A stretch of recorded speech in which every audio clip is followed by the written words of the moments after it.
بسم اللہ الرحمن الرحیم۔ آج کی بات میں آج ہم بات کریں گے کرنٹ افیئر سے سلسلہ ہے، اس میں جدید دور کی شخصیت ہیں، دور حاضر کی شخصیت ہیں، آئی ٹی میں بہت بڑا نام ہے، دنیا میں بہت بڑی شخصیت کے طور پر مانے جاتے ہیں۔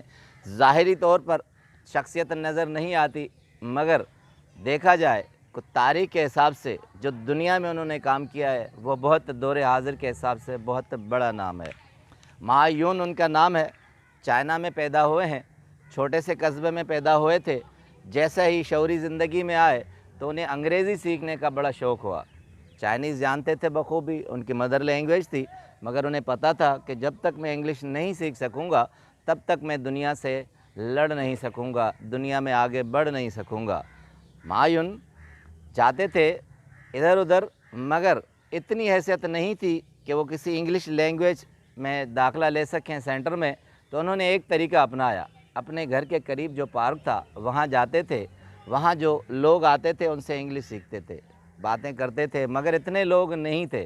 انہوں نے چائنا میں بہت بڑا پارک ڈھونڈ لیا جہاں فارن کے لوگ آتے تھے، فارنرز آتے تھے۔ انہوں نے غیر ملکی لوگوں سے ملاقاتیں کرنا شروع کی اور ان سے انگلش سیکھنا ٹوٹی پھوٹی شروع کی۔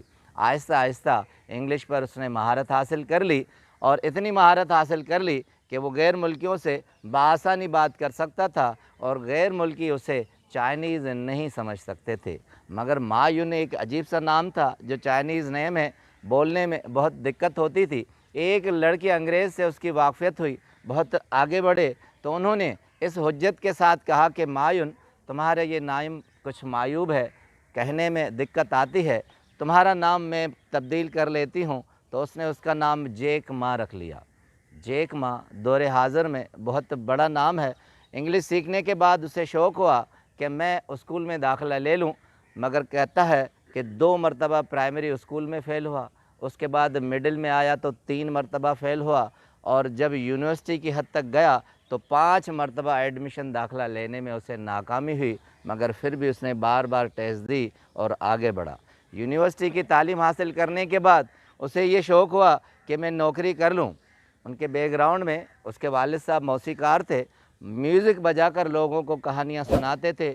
بہت غریب پرور دنیا میں انہوں نے اپنی زندگی گزاری تھی، اور باپ کی اس شفقت کے بعد اس نے یہ چاہا تھا کہ میں باپ کو سہارا دوں اور اس طرح روزی روٹی گزار سکوں کہ اپنا بیک بون ہو اور فیملی اور دوسرے مجھ پر ڈیپینڈ کر سکیں اور گزارا کر سکیں۔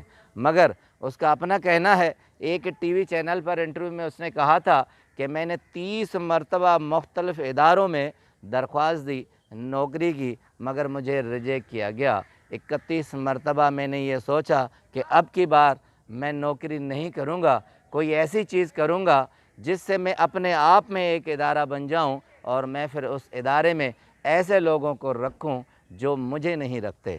اس نے آئی ٹی میں تجربہ کیا، آہستہ آہستہ ای کامرس میں ایک بہت بڑا نام کیا۔ آج کے دور میں ای کامرس میں دنیا میں سب سے بڑا ادارہ علی بابا ہے، اس کا کو فاؤنڈر بن گیا، بانی بن گیا، اور علی بابا کو اس نے ایجاد کر لیا۔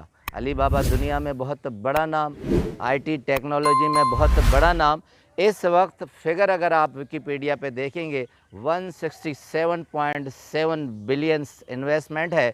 دنیا کا سب سے بڑا انویسٹر، سرمایہ دار اور مالدار آدمی جیک ما ہے۔ کہتے ہیں اس نے علی بابا میں 2,50,000 آدمی رکھے ہوئے ہیں، وہ امپلائی رکھے ہیں۔ جس طرح یہ خود ناکام ہوا تھا، اسی طرح کی ریکوائرمنٹ لے کر اس نے کہا ہے کہ مجھے کسی ادارے نے نہیں رکھا تھا، مگر میں 2,50,000 آدمیوں کو اس لیے رکھا ہوا ہے کہ وہ کہیں بھی ریجیکٹ نہیں ہوں گے، یہیں سے سیکھیں گے، یہیں کام کریں گے۔ اس کے علاوہ آئی ٹی کی ٹیکنالوجی میں ایک بہت بڑے دوسرے بھی تجربات کیے دنیا کی۔ کہتے ہیں کہ شاید ہی ایسی کمپنی ہو جس نے اسے آفر نہ کیا ہو کہ آپ ہمارے ساتھ کام کریں۔ 4 فٹ 11 انچ کا یہ شخص، 59 kg کا یہ شخص دنیا میں بہت بڑی اہمیت کا حامل ہے۔